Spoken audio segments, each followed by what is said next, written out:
Inshuti bakunze mukurikiye Foli TV twenge turasuje ni mwanya makuru mu Kinyarwanda n'amakuru mwateguriwe kandi mwe kugezwaho nanjye Gentil Nshimiyimana. Perezida wa Repubulika y'u Rwanda yongeye guhitira abakoresha nabi muri Kinyarwanda babwire ko kuvuga neza Ikinyarwanda bitabuza kuba ibyamamare. Perezida Paul Kagame yavuze ko amaze igihe kirekire akosora avuga nabi Ikinyarwanda aho bakoresha inshinga aho zitakagombye kujya akenshi banasanisha n'ibigezweho. Gusa Perezida Paul Kagame yavuze ko kuvuga neza Ikinyarwanda bitakubuza kuba icyamamare. Yabigarutseho ku mugoroba kwa 16 Ugushyingo 2024 mu nkera y'imihigo yasoje ijuru rya 17 rya Unity Club Intwara Rumuri. Perezida Paul Kagame avuga yuko arabavuga yuko umugore ari umufasha w'umugabo kandi bitari bikwiye, bityo rero kuko bose bafashanya, umugore akaba ari umugore n'umugabo akaba ari umugabo. Perezida Paul Kagame asaba Abanyarwanda bose gukoresha neza ururimi rw'Ikinyarwanda kuko ururimi rwacu ari wo muco wacu. Amakuru yacu tukomeze mu buhinzi n'ubworozi. Abahinzi n'aborozi basaba ko mu bwishingizi hakongerwamo gushinganisha n'umusaruro. Bamwe mu bahinzi n'aborozi bagaragaje ko uburyo bashinganisha ubuhinzi n'ubworozi bwabo hakongerwamo icyiciro gishyashya cyo gushinganisha umusaruro, bityo byazabafasha mu nyungu irambye. Amakuru yacu tukomereze mu karere ka Rusizi aho bagiye kuzura ibagiro rya kijyambere. Ibagiro rizari rifite umwihariko muri aka karere. Iri bagiro ry'icyitegererezo ryo mu karere ka Rusizi rizari n'irya mbere mu karere ka Afurika y'Uburasirazuba, rizatangira imirimo yaryo bitarenze Ukuboza 2024. Amakuru yacu tukomeze mu karere ka Bugesera. Ibitaro bya Nyamata bigiye kunguka inyubako nshyashya izakira ababyeyi. Ni inyubako izatwara asaga miliyoni 3 z'amanyarwanda. Ni inyubako iri kubaka ku nkunga y'Imbuto Foundation. Ni inyubako yatangiye kubakwa mu mwaka wa 2023. Bitezwe yuko inyubako izakubaka 2 bitanda byakiraga ababyeyi babyarira kuri ibi bitaro. Ubuyobozi bw'ibitaro butangaza yuko iki nyubako izafite n'umwihariko aho bazafite ibyumba byakira abana bavutse batagejeje igihe ndetse n'abandi bana bavutse bafite ibibazo. Amakuru yacu yakomeze muri Repubulika ya Demokarasi ya Kongo aho umutwe wa M23 washyizeho ubuyobozi bushyashya.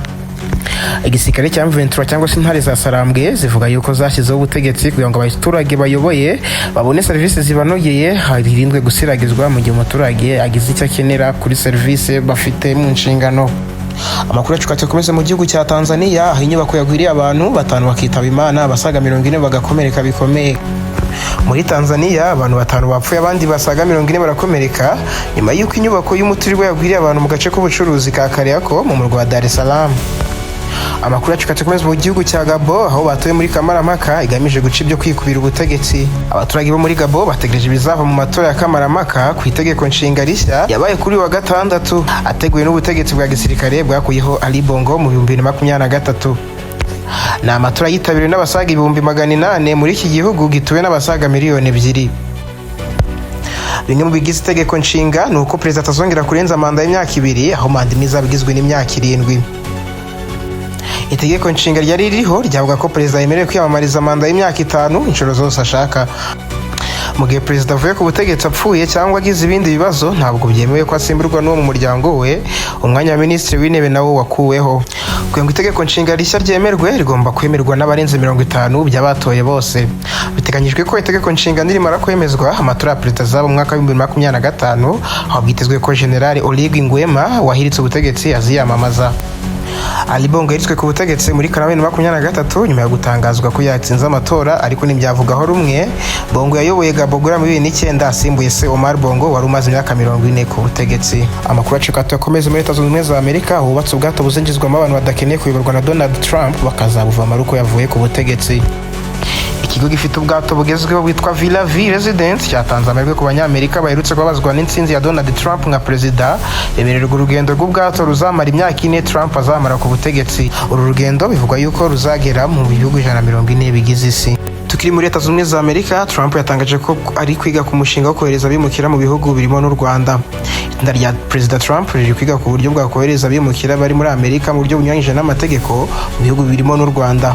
Ni gahunda imeze nk'Ubwongereza bwari bwakoze ariko ikaza kuburizwamo na guverinoma nshyashya iyobowe na Minisitiri w'Intebe Keir Starmer. Kuri uyu munsi igisirikare cy'Uburusiya cyarose misile nyinshi ku masoko yo muri Ukraine. N'ibisasu byarashwe n'ingabo z'Uburusiya ziyaroha ku masoko yo mu gihugu cya Ukraine. Imyidagaduro byarangiye Kazungu Claver ahishuye ko azerekeza kuri Fine FM. Umunyamakuru Kazungu Claver yerutse gusezera kuri Radio TV10 yerekeje kuri Fine FM gukora mu kiganiro urukiko rw'ubujurire. Inshuti bakoze nka mukurikiye Foli TV n'amakuru yacu tuyasoreje. Imana ibarinde.